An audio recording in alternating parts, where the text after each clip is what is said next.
you ever wondered what life would be like if you didn't have your family or if you didn't have a different family?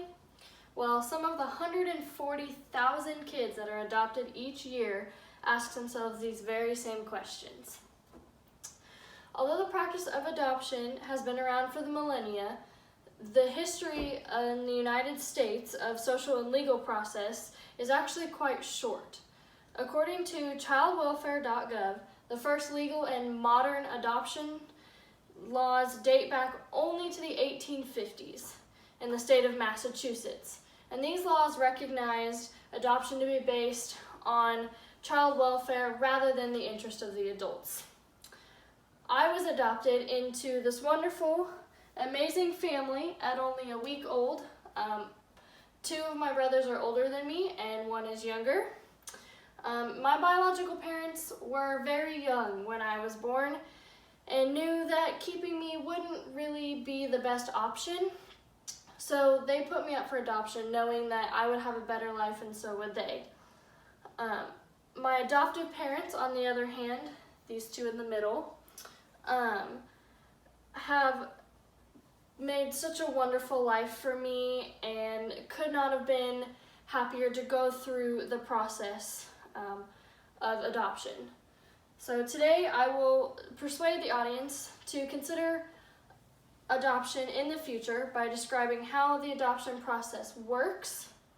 how it benefits prospective parents who are looking to add a child to their family or grow their family in addition to children they already have,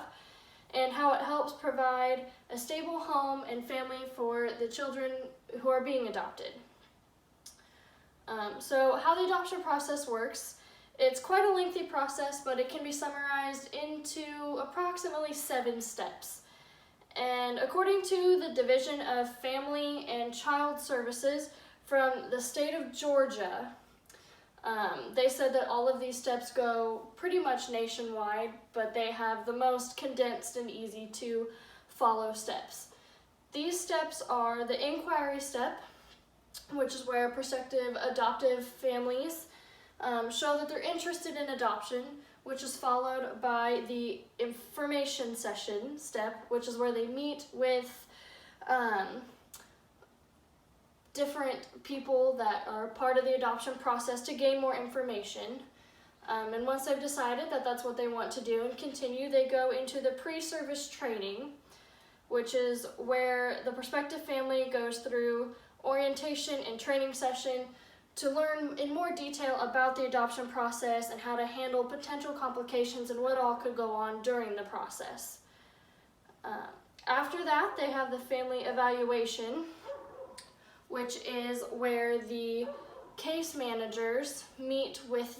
them and do home visits and background checks and really dive deep into the parents to see if they're fit to adopt. If they are and they pass all those, they go into the pre-placement, which is where all the major stuff happens, where they've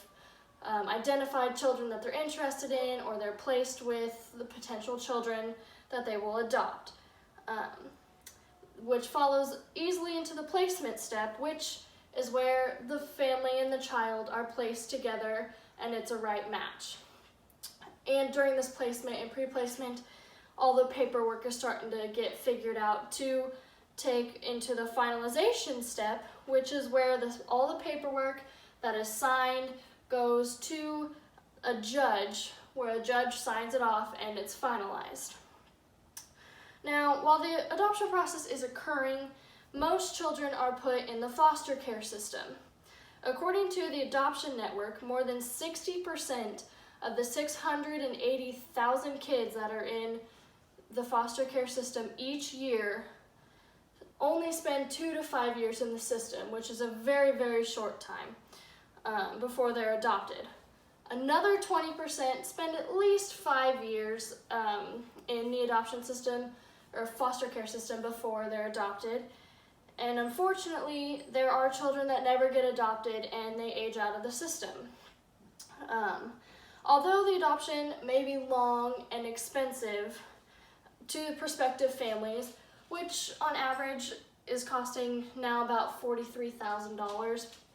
to do the whole process. The money spent to go through that process means so much more to the children than the $4.3 billion that is spent per year to keep these kids in the foster care system. And now that we have seen a brief overview of the adoption process and what all goes on behind the scenes, let's look at how the adoption benefits the prospective parents. So adopting a child has so many benefits for prospective parents who can and cannot have kids. For the people who cannot have children of their own due to infertility and other health complications, some of the biggest and most impactful benefits are that those couples get the joy of raising a child and fulfilling their dreams of being parents and having a family of their own.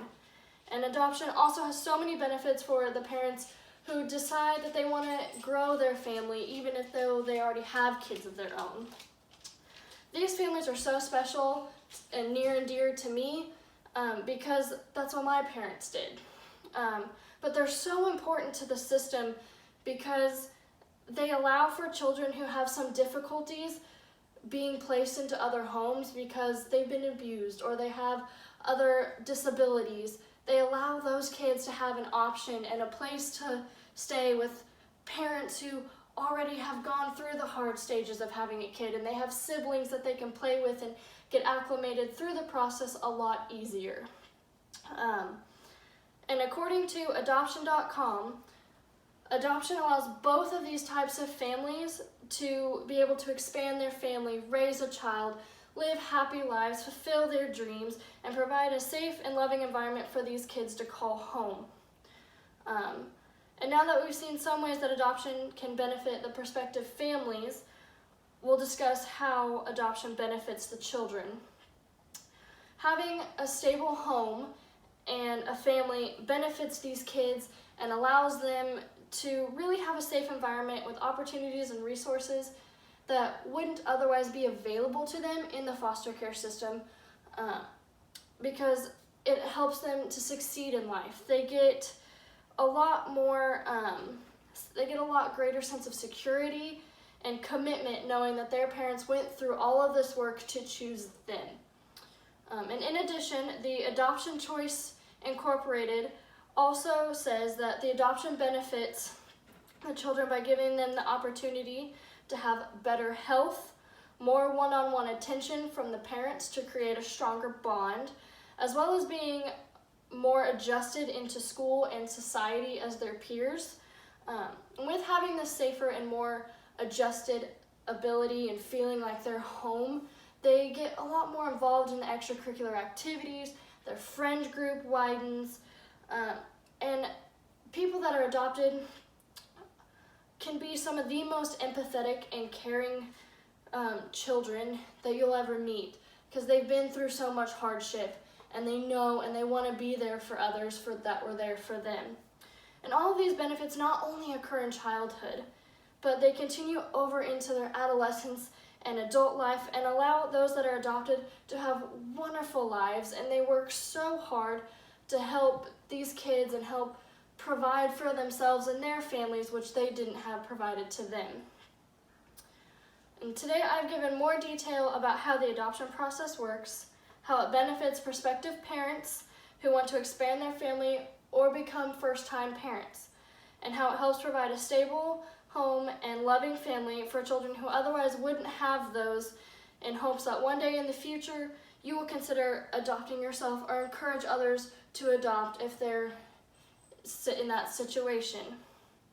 There's so much detail, time, money, and effort involved going through the adoption process and adopting a child.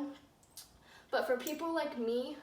who've lived and seen the benefits and have this wonderful family who has done everything for me and gone through this and they've reaped the benefits of it, we wouldn't have it any other way. The adoption process literally saves lives, and one of my main aspirations in life is to adopt at least one child, and I hope that you all consider doing the same to help these kids have as wonderful lives as we have.